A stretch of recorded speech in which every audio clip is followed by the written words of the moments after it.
कक्षा 7 गणित का अध्याय 8 व्यंजकों के गुणनफल और सर्वसमीकाओं पर आधारित है। और आज के वीडियो में हम लोग देखेंगे कि सर्वसमीकाएं क्या होती हैं, समीकरण क्या होते हैं, किस प्रकार के बीजगणितीय कथनों को हम समीकरण कहते हैं और किस प्रकार के बीजगणितीय कथनों को हम सर्वसमीकाएं कहते हैं या आइडेंटिटीज़ कहते हैं। यहाँ पर देखिए, जब हम समीकरण की बात करते हैं तो समीकरण में याद रखिए कि समीकरण में बायां पक्ष होता है, दाहिना पक्ष होता है। इसी प्रकार से सर्वसमीका में भी बायां पक्ष होता है और दाहिना पक्ष होता है। दोनों जो है वो समानता सूचक कथन हैं। यहाँ पर लेफ्ट हैंड साइड में कुछ कथन दिया रहेगा और राइट हैंड साइड में भी कुछ कथन दिया रहेगा, वह बीजगणितीय कथन होगा। और उनके बीच में समानता सूचक कथन या समानता सूचक चिन्ह लगा होगा और वह समानता सूचक चिन्ह यहाँ पर किसके रूप में होता है, यहाँ पर यह बराबर के रूप में होता है या इक्वल के रूप में होता है। तो सबसे पहली बात हम करते हैं कि समीकरण क्या होते हैं। तो ऐसे बीजगणितीय कथन को या ऐसे बीजगणितीय समानता सूचक कथन को जो चर के कुछ निश्चित मानों के लिए, यहाँ पर क्या है, चर का कुछ निश्चित मान होगा, निश्चित मान होगा, वह इसी के लिए केवल सत्य होगा, चर के सभी मानों के लिए सत्य नहीं होता है। ऐसे बीजगणितीय समानता सूचक कथनों को हम समीकरण कहते हैं। यहाँ पर देखिए, यदि हमने कोई समीकरण लिया, जैसे यहाँ पर एक समीकरण ले रहे हैं, यह है 2x = x + 3। अब इसको हमको चेक करना है कि यह समीकरण है अथवा सर्वसमीका है। तो समीकरण अथवा सर्वसमीका चेक करने के लिए आप क्या कर सकते हैं, आप सबसे पहले यहाँ पर देख लीजिए कि चर क्या है। यहाँ पर चर के रूप में क्या दिया गया है, चर के रूप में यहाँ पर x दिया गया है। तो अब हमने क्या करना है, चर के विभिन्न मान इसके लेफ्ट हैंड साइड में और राइट हैंड साइड में यहाँ पर रखते हुए तो देखेंगे कि किन मानों पर यह हमारा जो कथन है वह संतुष्ट होता है, और अगर जिस मान पर संतुष्ट हो जाएगा वह इसका हल हो जाएगा।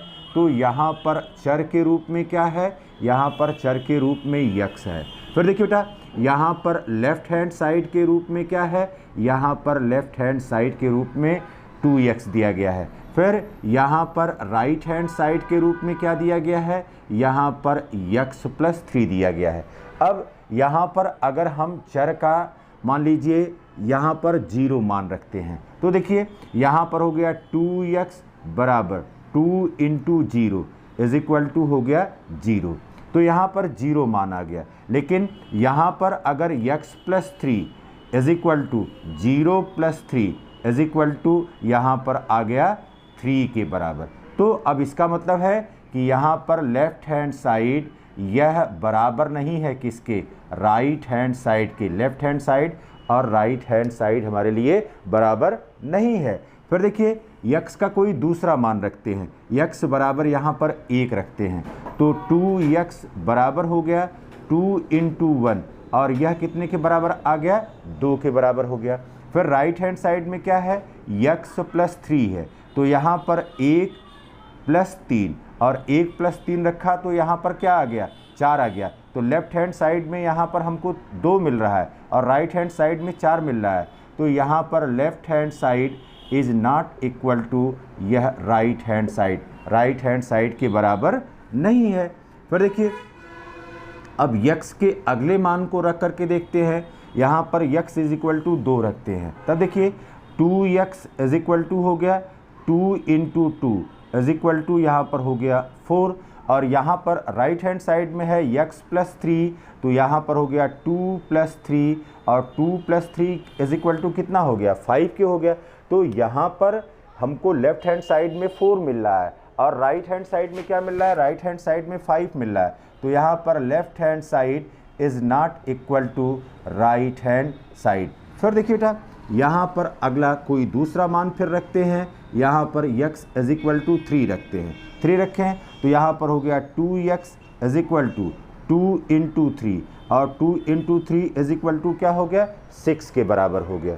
फिर देखिए, तब यहाँ पर राइट हैंड साइड में क्या है, x प्लस 3 है और यह बराबर हो गया 3 प्लस 3 और 3 प्लस 3 इज इक्वल टू क्या हो गया 6।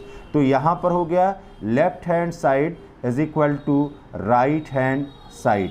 तो अब यहाँ पर जो कथन दिया गया था यह 2x plus 3 2x is equal to x plus 3, यह किसके लिए सत्य है, यह सत्य है केवल x इज इक्वल टू 3 के लिए।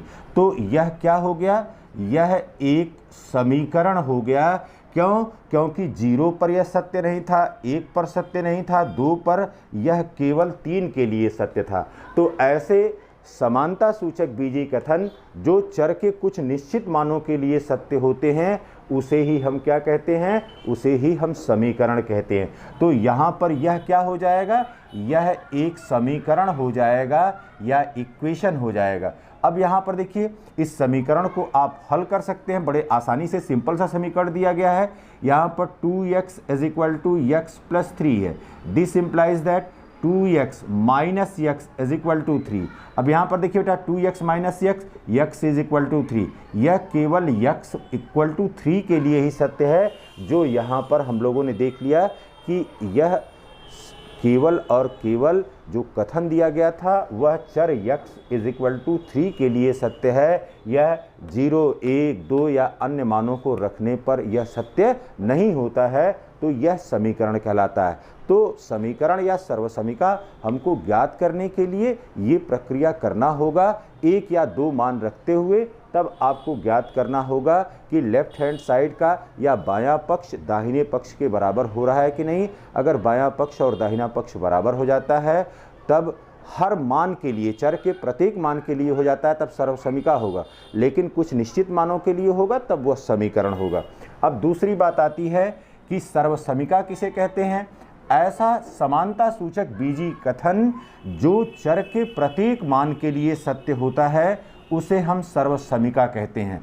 ठीक है, ये आइडेंटिटीज है जो कि चर के प्रत्येक मान के लिए सत्य होता है। तो यहाँ पर देखिए बहुत यहाँ पर आइडेंटिटी आपने पढ़ा हुआ है, जैसे a प्लस बी का होल स्क्वायर यह बराबर a square plus B square plus 2ab, या दूसरा इसी प्रकार से a माइनस बी का whole square is equal to a square plus B square minus 2ab, या तीसरा यहाँ पर आपने पढ़ा होगा a square minus B square is equal to a plus B into a minus B. तो ये सभी जो है ऐसे बीजगणितीय कथन हैं या समानता सूचक कथन हैं जो चर के प्रत्येक मान के लिए सत्य हैं। इसके अलावा भी बहुत सी एल्जेब्रिक आइडेंटिटीज हैं जिनके बारे में आप आगे की कक्षाओं में देखेंगे। अब यहाँ पर देखिए, जैसे यहाँ पर जो तीसरा हमने एग्जाम्पल लिया है a square minus B square, a square minus B square is equal to a plus B into A minus B, यह एक स्टेटमेंट लिया। अब इसको देखते हैं कि यह चर के प्रत्येक मान के लिए सत्य है कि नहीं है। तो अब यहाँ पर पहली दशा ले लीजिए कि माना a बराबर है 5, a बराबर 5 है और b बराबर यहाँ पर 3 है। तो चर a का मान 5 ले लिया और चर b का मान यहाँ पर 3 ले लिया। अब देखें यहाँ पर left hand side is equal to a square minus B square, यह बराबर हो गया 5 का स्क्वायर माइनस 3 का स्क्वायर। अब 5 का वर्ग करेंगे कितना हो जाएगा 25, और फिर यहाँ पर 3 का वर्ग करेंगे कितना हो जाएगा 9, और 25 में से 9 चला गया, ये कितना हो गया 16 के बराबर हो गया। अब राइट हैंड साइड देखते हैं, तो राइट हैंड साइड में यहाँ पर है a प्लस बी फिर इंटू a माइनस बी। अब देखिए बेटा a बराबर कितना रखें 5 रखें, प्लस b बराबर कितना है 3 है। ठीक है, फिर देखिए इंटू a बराबर 5 माइनस फिर b बराबर कितना है 3, यह बराबर हो गया 5 प्लस 3 बराबर कितना हो गया 5 प्लस 3 बराबर हो गया 8, और 5 में से 3 गया, ये कितना हो गया 2, तो ये आ गया 8 दूना 16। तो यहाँ पर हमने चर क्या लिया था 5 और यहाँ पर चर b बराबर 3 लिया। तो इसके लिए इसका लेफ्ट हैंड साइड यह बराबर है राइट हैंड साइड के, या बायां पक्ष और दाहिना पक्ष दोनों यहाँ पर बराबर है। फिर देखिए इसी प्रकार से दूसरा मान लेते हैं कोई, जैसे यहाँ पर अगर हम ले लें कि a बराबर 3 और b बराबर 2, a बराबर 3 और b बराबर 2, इसके लिए भी देखें कि क्या यह जो कथन है या बीजीय कथन है वह बीजीय कथन यह प्रत्येक चर के लिए सत्य है कि नहीं है। तो यहाँ पर a स्क्वायर या लेफ्ट हैंड साइड यह बराबर है a square minus B square, यह बराबर हो गया 3 का स्क्वायर माइनस 2 का स्क्वायर, यह बराबर हो गया 3 का स्क्वायर 9 हो गया, 2 का स्क्वायर यहाँ पर 4 हो गया, 9 माइनस 4, और यह बराबर कितने के हो गया, यह 5 के बराबर हो गया। फिर राइट हैंड साइड देखिए, राइट हैंड साइड यह बराबर क्या हो गया, यह हो गया a प्लस बी